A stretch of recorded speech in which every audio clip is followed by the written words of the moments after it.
Olá, seja bem-vindo a mais uma aula de angelologia,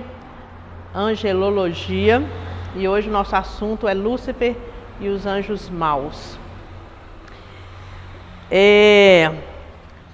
Primeira coisa que nós vamos ver quando nós estudamos dentro da matéria angelologia, anjos maus, porque até então nós tínhamos visto os anjos bons, os anjos que estão subordinados a Deus, os anjos que adoram a Deus, que servem a Deus, que servem aos cristãos sob orientação e determinação de Deus.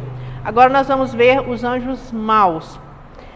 A primeira coisa que nós vemos é que não existe uma ênfase na Bíblia sobre os demônios, sobre Lúcifer, sobre o diabo e os seus anjos. Por quê? Não é o foco das Escrituras falar do diabo. Não é primazia das Escrituras enfatizar o que o diabo faz. Mas ainda assim, nós vamos ver a presença do diabo no começo das Escrituras. Onde? Na tentação de Eva.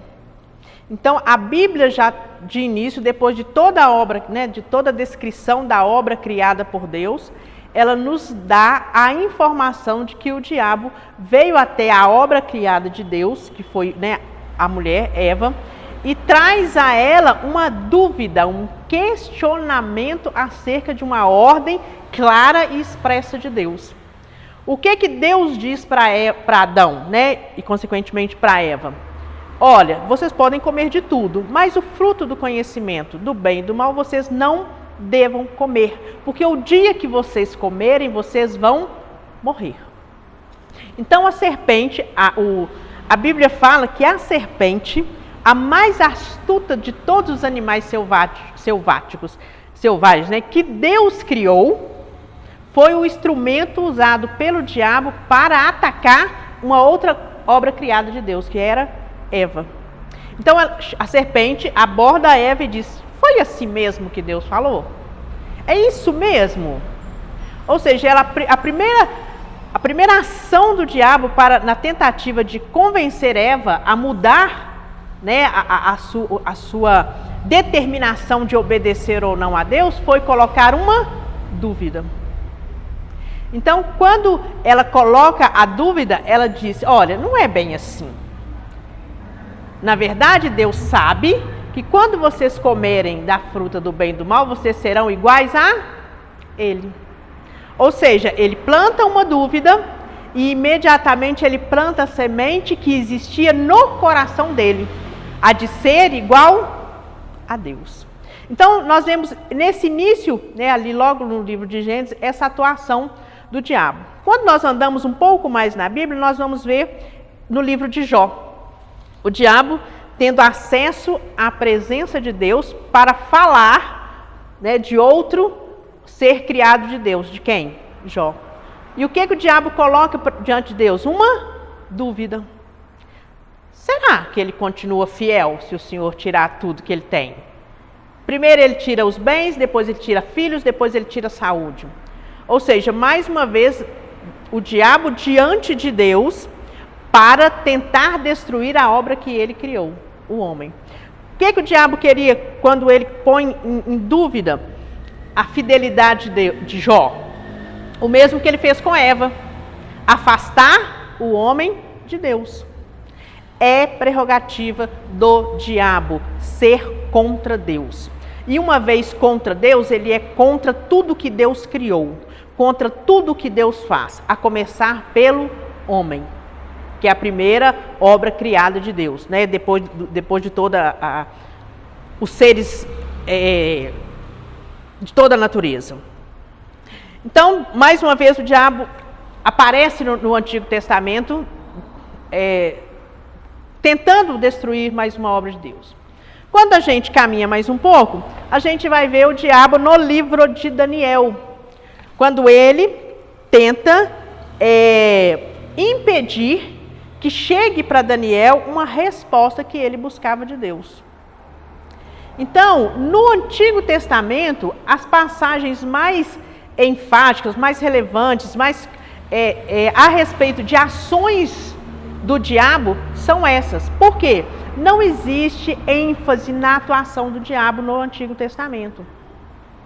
Mas quando nós vamos para o Novo Testamento, para os Evangelhos, nós vemos de uma outra forma. Os Evangelhos demonstram inúmeras vezes a atuação do diabo e a atuação de Cristo contra o diabo, derrotando-o.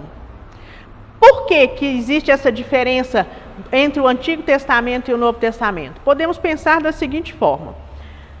No Novo Testamento, não são as obras do diabo que têm ênfase. No Novo Testamento, a ênfase é em Jesus. A ênfase é no plano de salvação. Só que o diabo, sendo contra Deus e contra tudo que Deus faz, ele também é contra o plano de salvação. Então, as manifestações do diabo, elas são maiores no Novo Testamento, porque a intenção dele era impedir a obra de salvação. Era impedir que Cristo consumasse a obra de salvação e que o homem voltasse à presença de Deus. Porque uma vez no pecado, o homem se afastou de Deus e é do interesse do diabo que o homem continue dessa forma. Então, no Antigo Testamento, pouca ênfase, mas no Novo Testamento nós vemos o diabo, os seus anjos, os demônios se manifestando várias vezes. Por quê? Porque a luz apareceu. A luz que é Cristo, a luz que é Jesus. Então, quando a luz aparece, as trevas se manifestaram. As obras das trevas ficaram mais evidentes. Então, não é porque as obras do diabo no Antigo Testamento eram ignoradas. É porque a manifestação dele, contrário às obras de Deus, se tornaram mais evidentes com a presença de Jesus Cristo na terra. Entendidos? Continuando. De onde surgiu o diabo? Quem é? Como que ele aparece na história? Como que ele aparece no mundo?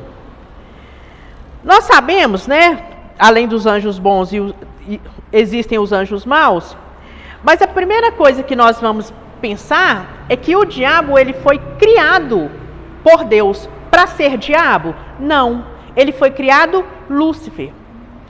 O diabo, ele era um anjo criado por Deus para Deus, para servir a Deus, assim como Gabriel, assim como Miguel. E foi no decorrer, após essa criação, que aí no percurso da caminhada desse anjo Lúcifer, que algumas coisas entraram no seu coração e fizeram com que o caminho dele se tornasse diferente dos demais. Então vamos lá. Nós temos duas referências na Bíblia. A gente chama de referências que não são completas, são referências usadas como exemplificação, porque são, na verdade, são as referências de Isaías e de Ezequiel. E o que esses dois profetas eles fazem? Eles pegam o rei de Tiro e o rei de Babilônia e usam eles como exemplificação de Lúcifer. Ou seja, alguns chamam de profecia duplicada. É quando usa uma figura existente para profetizar algo futuro ou para revelar algo que já aconteceu, algo passado. Então, eu quero ler essas referências, até porque nós vamos pegar alguns fragmentos dessas referências e vamos ver o que aconteceu e como que aconteceu para que Lúcifer se transformasse no diabo. Por que uma criatura criada por Deus, criada para ser bom, porque tudo que Deus fez, a Bíblia fala que ele viu que era bom, como que algo bom que Deus criou se transformou em algo mau? Ezequiel está no capítulo 28, os versículos 12 a 17. O texto começa se referindo ao rei de Tiro. Assim diz o soberano Senhor: você era o modelo de perfeição, cheio de sabedoria e de perfeita beleza. Parece que ele está falando do rei de Tiro. Você estava no Éden, jardim de Deus. O rei de Tiro estava no Éden, no jardim de Deus? Não. Quem estava? Lúcifer. Então, está vendo que parte da profecia já deixa de falar do rei de Tiro para falar de outra pessoa? Todas as pedras preciosas o enfeitavam. Aí ele descreve as pedras: sardio, topázio, diamante, berilo, ônix, jaspe, safira, carbúnculo e esmeralda. Seus engastes e guarnições eram feitos de ouro. Tudo foi preparado no dia em que você foi criado. Está falando do rei de Tiro? Não. Você foi ungido um querubim guardião, pois para isso eu o determinei. Está falando do rei de Tiro? Não, o rei de Tiro não era querubim. Quem foi feito, criado, ungido querubim? Lúcifer. Você estava no Monte Santo de Deus e caminhava entre as pedras fumegantes. Você era inculpável em seus caminhos desde o dia em que foi criado até que se achou maldade em você. O texto continua. Por meio do seu amplo comércio, aí está falando do rei de Tiro. Você encheu de violência e pecou. Por isso eu o lancei em desgraça para longe do monte de Deus. Eu o expulsei, olha ele voltando a falar do querubim. Eu o expulsei, ó querubim guardião, do meio das pedras fulgurantes. Seu coração se tornou orgulhoso por causa da sua beleza, e você corrompeu a sua sabedoria por causa do seu esplendor. Por isso eu o atirei à terra, fiz de você um espetáculo para os reis. Percebe que ele estava em algum lugar que não era a terra, porque ele foi atirado na terra. Vamos lá agora para a referência de Isaías. A referência de Isaías é menor. Está em Isaías capítulo 14, versículos 13 a 15. Diz: você dizia no seu coração, está falando do rei de Babilônia? Não. Subirei aos céus, erguerei o meu trono acima das estrelas de Deus. Eu me assentarei no monte da Assembleia, no ponto mais elevado do Monte Santo. Subirei mais alto do que as altas nuvens e serei semelhante ao Altíssimo. De quem que ele está falando? De Lúcifer. Então, quando nós olhamos para esses dois textos, nós vamos em Ezequiel encontrar uma descrição de Lúcifer a partir do olhar de Deus. É como se alguém estivesse narrando, e na verdade foi isso, como que Deus via Lúcifer. Então, o que o texto diz? Olha, você era perfeito em sabedoria, você era imperfeito em beleza, o seu comportamento era exemplar. O texto diz, você era inculpável nos seus caminhos, você estava no lugar santo, você estava no Monte Santo de Deus. Você tinha uma posição privilegiada, que era o de querubim guardião.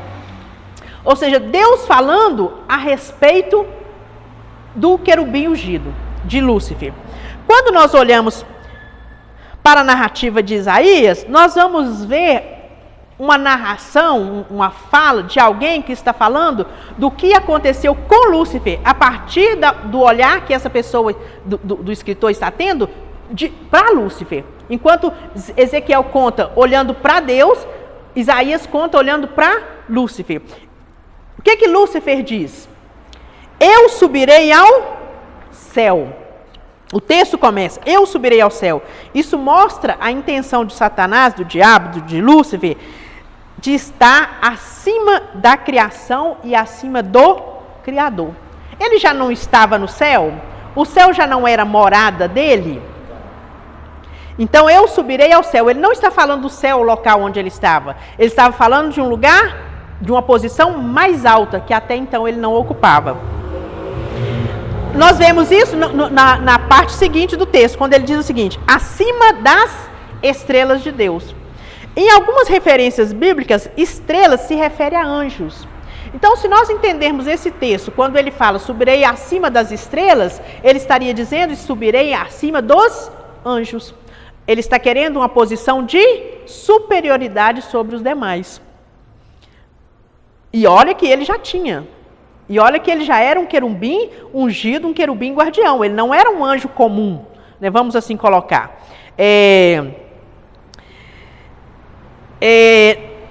No Monte Santo, no Monte da Congregação me assentarei, no ponto mais elevado do Monte Santo. Se vocês olharem a referência de Ezequiel fala que ele já estava no Monte Santo de Deus. Então ele não está desejando o Monte Santo como um lugar ao lado de Deus, como querubim, como anjo. Ele está desejando um lugar de governo. Ele está querendo ocupar o lugar de Deus, porque ao lado de Deus ele já estava. Ele diz, no lugar do trono de Deus, acima das altas nuvens. E quando a gente olha na Bíblia, algumas referências de nuvens, algumas passagens de referências de nuvens, se referem à presença de Deus. Lembra lá no Antigo Testamento, quando Deus descia numa nuvem para falar com o povo? O que Lúcifer está querendo? Eu estarei acima da presença dele. Eu estarei acima dele. E na verdade, o que Satanás desejava, até então Lúcifer desejava, era a glória que pertencia a Deus. Porque todas as outras coisas ele já tinha. Ele já estava diante de Deus, ele já morava no céu, ele já estava do lado de Deus, ele já tinha uma posição privilegiada, ele já era ungido. O que ele queria era o que ele não tinha. E o que ele não tinha era prerrogativa exclusiva de Deus. Receber adoração e receber glória. E por isso, continuando o texto, diz, eu serei semelhante ao Altíssimo. Ele desejava ser igual a Deus em poder, em autoridade e em governo. Ou seja, poder para governar, poder para ser adorado e poder para ter autoridade. Bom, e quando nós continuamos vendo a história, nós vamos ver que brotou-se um desejo vamos colocar coração, na intenção, mas isso só foi a efeito baseado numa livre vontade.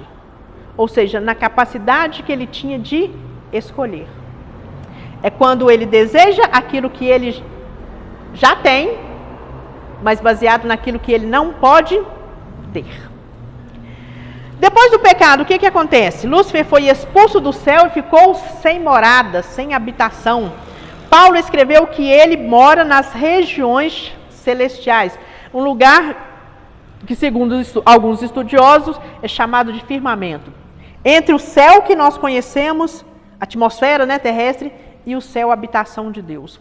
Nós vemos que ele tem livre acesso à presença de Deus, livre acesso às regiões celestiais, pelas passagens do Antigo Testamento, como, por exemplo, se apresentar diante de Deus para falar de Jó, e também quando ele impede a oração, a resposta de Daniel. E no mundo? Como é e qual é a atuação do diabo no mundo? Nós vemos que o diabo ele mostra a sua natureza, que é má, que é impura, que é destrutiva, que tem a intenção de separar o homem de Deus, que vai sempre contrário ao que Deus faz, sempre contrário àquilo que é obra de Deus. E ele faz isso e nós sabemos disso e o conhecemos pelos nomes com que a Bíblia o descreve. A primeira descrição que nós vamos ver na Bíblia a respeito do diabo é que ele é um opositor de Deus, um opositor de Cristo e, consequentemente, um opositor da igreja. Tudo que diz respeito à igreja que voltar para Deus, o diabo se opõe. Tudo que Jesus fez e iria fazer como obra de salvação para voltar o homem a Deus, o diabo se opõe. E tudo que Deus faz e tudo que Deus fez, o diabo se opõe. Então, ele se opõe para impedir e para atrapalhar as coisas que procedem de Deus para o homem. Nós vemos um exemplo disso, Jesus deu um exemplo disso na parábola do joio de trigo.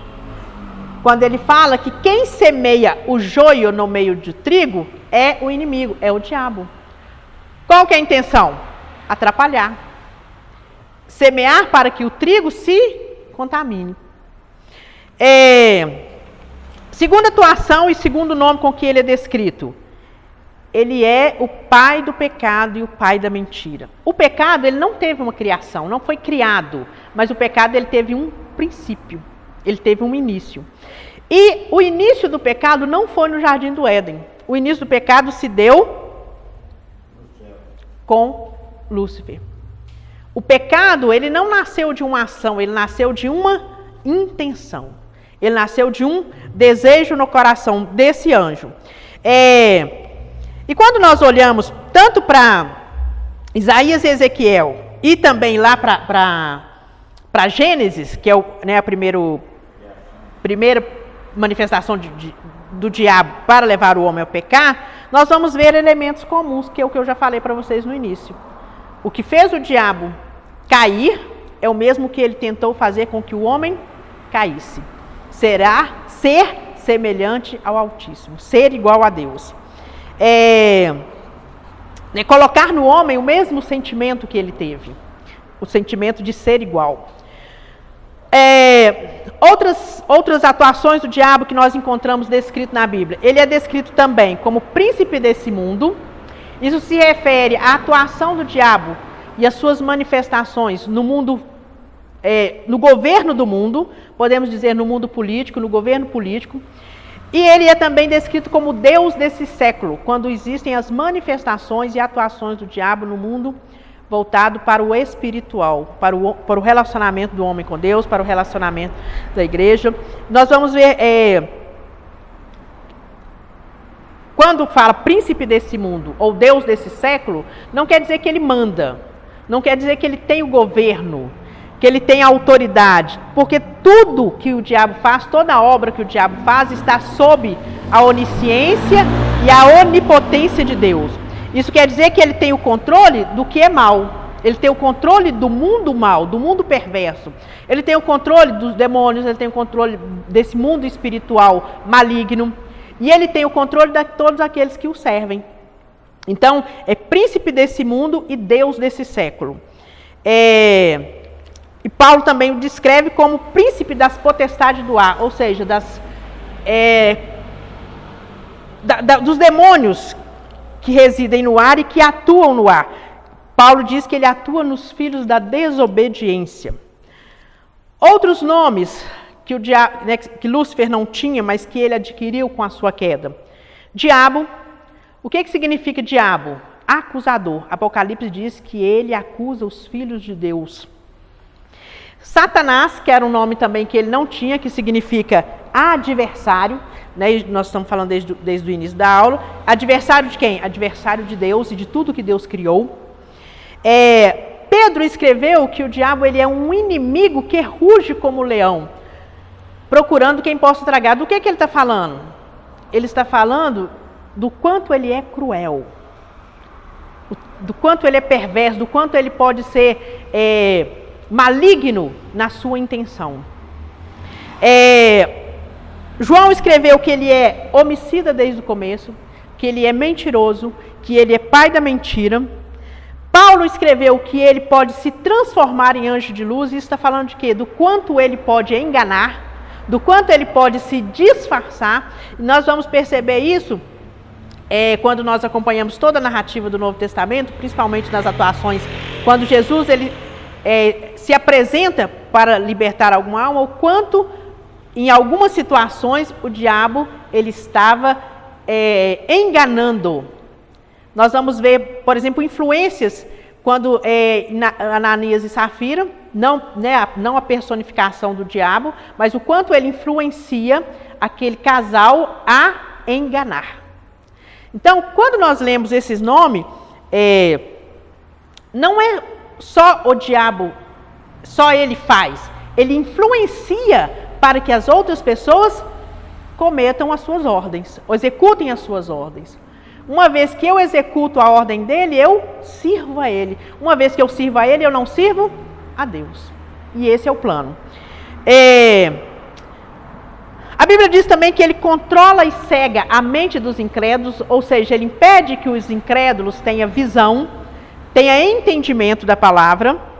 Ele atira dardos inflamados contra os redimidos do Senhor, ou seja, são provocações, são influências lançadas pelo diabo. Em Apocalipse ele é reconhecido como dragão, antiga serpente, chamado de diabo e de Satanás. Diabo e Satanás nós já vimos o significado. Quando fala de dragão e de serpente, está falando também do quanto ele é perverso.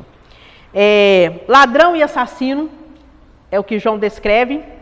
E uma vez ladrão e assassino, ele veio para roubar, matar e destruir. E aprisiona com enfermidades. Toda enfermidade vem do diabo? Não, mas há enfermidades que vêm dele. Existem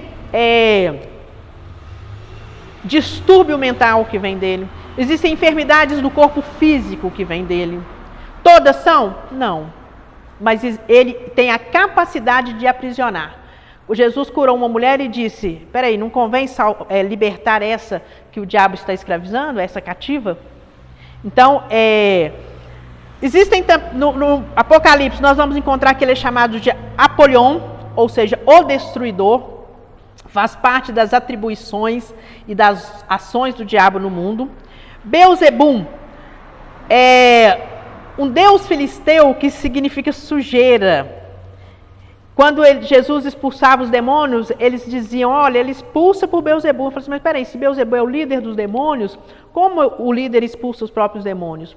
Então ele é reconhecido como também um deus da sujeira e líder dos demônios. E por fim, ele é reconhecido como tentador. Ele tenta o homem, podendo levar o homem a pecar. Nós vemos que ele tentou Jesus, né? Vamos dizer, o exemplo mais enfático de tentação do diabo foi com Jesus. E no mundo atual, ele tenta os cristãos. Qual foi o objetivo do diabo ao tentar Jesus? Primeiramente, fazê-lo pecar. Mas fazer pecar como? O que o diabo queria? Que uma vez pecando, a obra da salvação estaria perdida. E ele, no final, ele diz, ele queria adoração. Né? Tudo isso te darei se prostrares e me adorares. Então, mais uma vez, o diabo tentando colocar no coração de Jesus, homem, o que ele tinha no coração dele. Então, o diabo, ele é o tentador. Mas nenhum efeito na vida de nenhum homem pode nenhuma tentação ela é consumada se eu não der o consentimento. Porque a mesma coisa que eu tenho, o diabo tinha, que é o livre-arbítrio, que é a vontade de dizer sim ou não. É poder escolher. Na oração do Pai Nosso, Jesus ensinou os discípulos a orar, Pai Nosso que está no céu, santificado é o teu nome, não nos deixeis cair em... Ele não está dizendo não nos deixais ser tentados. Não nos deixais cair em tentação. Isso nos leva a entender que a tentação ela existe para todo mundo. Jesus foi tentado. Todos nós estamos passíveis de sermos tentados em qualquer área da nossa vida, sobre qualquer situação. E acreditem, o diabo nos tentará na área de maior sensibilidade. Ele nos tentará na área que ele acha que nós somos mais fracos. É por isso que aquele que está de pé, cuidado para que não caia. Seremos tentados? Sim. Cederemos à tentação? É uma escolha. Paulo aconselhou que devemos nos revestir de toda a armadura de Deus para resistir os dias maus. E Tiago nos aconselhou a resistir o diabo para que ele fuja. Não existe fuga do diabo se não houver resistência. E não haverá possibilidade de não cedermos à tentação se nós não nos mantivermos resistentes. E não. Quando a Bíblia fala assim, sim, não, não, é que quando você disser sim, aquilo realmente signifique sim. Porque a gente até faz uma leitura corporal que às vezes a pessoa está dizendo sim, mas a cabeça dela está balançando para o não. E o contrário também é verdadeiro. Às vezes você quer falar não comigo, mas você balança a cabeça afirmativamente. São ações inconscientes, nossa. Então, quando Jesus diz sim, sim, não, não, ele está dizendo isso, que quando você disser sim, a sua intenção também seja sim, o seu coração também seja sim, o seu corpo também seja sim. E o não da mesma forma. É que não saia da nossa boca duas palavras, né? Que não há como proceder bênção e maldição, verdade e mentira, água doce e água amarga de uma mesma fonte. Isso está falando de resistência e de fidelidade. Irmãos, a vida cristã não é para ser fácil.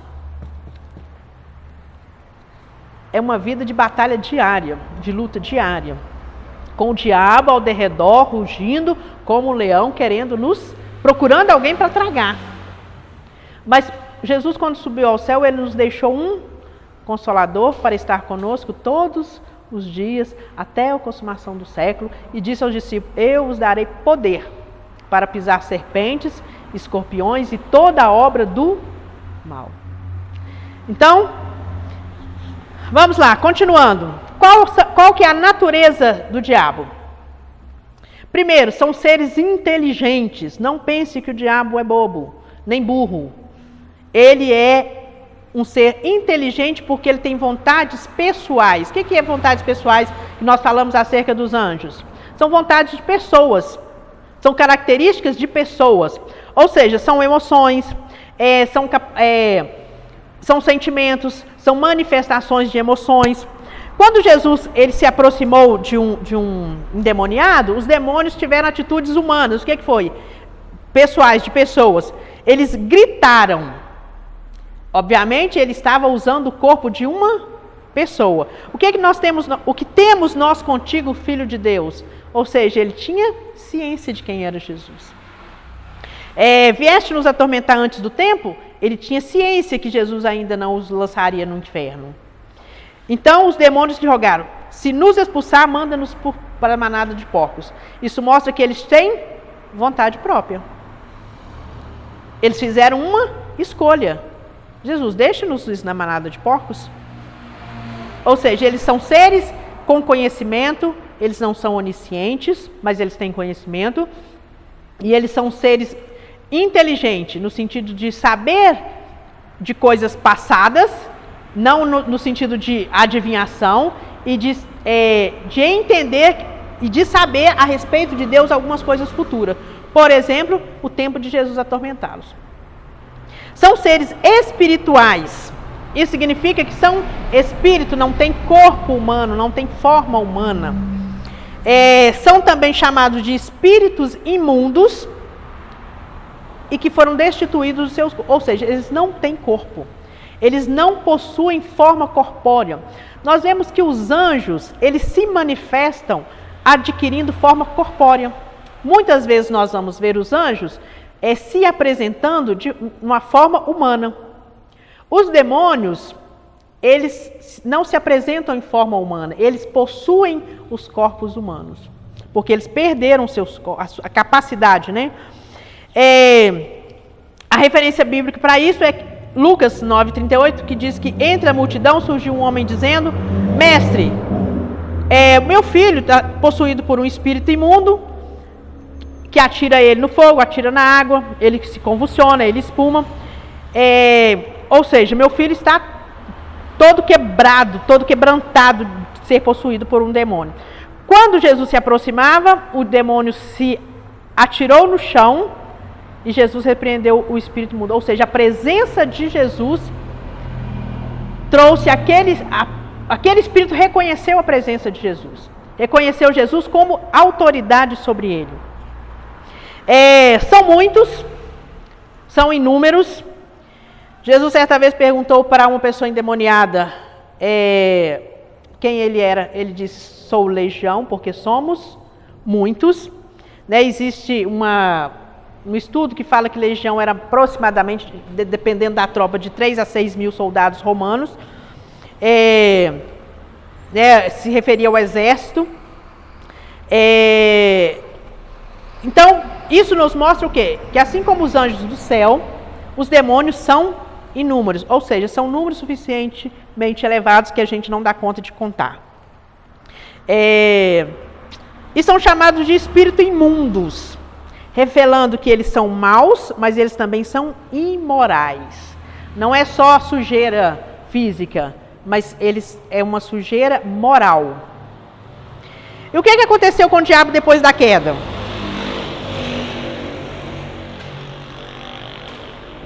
A queda de Lúcifer trouxe consequência para os anjos que o seguiram e para a humanidade inteira. Todos sofreram consequências com a queda de Lúcifer. Primeiro, para ele foi expulso do céu, o diabo e todos os anjos que o seguiram, todos os anjos que abraçaram a mesma ideia que ele, e perderam algumas características que são angelicais. Por exemplo, santidade e bondade. Se você vê algum espírito imundo, algum demônio, o diabo fazendo bondade, ele está disfarçado de anjo de luz. Não existe bondade nele. A sua condição nunca mais será mudada, ou seja, ao diabo não é dado a condição de arrependimento. O livre-arbítrio que ele tinha de poder adorar a Deus ou não adorar a Deus, ele perdeu. Agora ele só é demônio, diabo, Satanás. Ou seja, ele não terá a oportunidade de se arrepender para não ser lançado no lago de fogo. Ou seja, ele será lançado. E isso é assunto encerrado. Isso é definitivo. Perderam o céu como habitação, ou seja, não tem onde morar. Paulo escreveu que eles vivem nas regiões celestiais. E uma vez que ele caiu, como consequência da queda, ele quer que o homem também caia.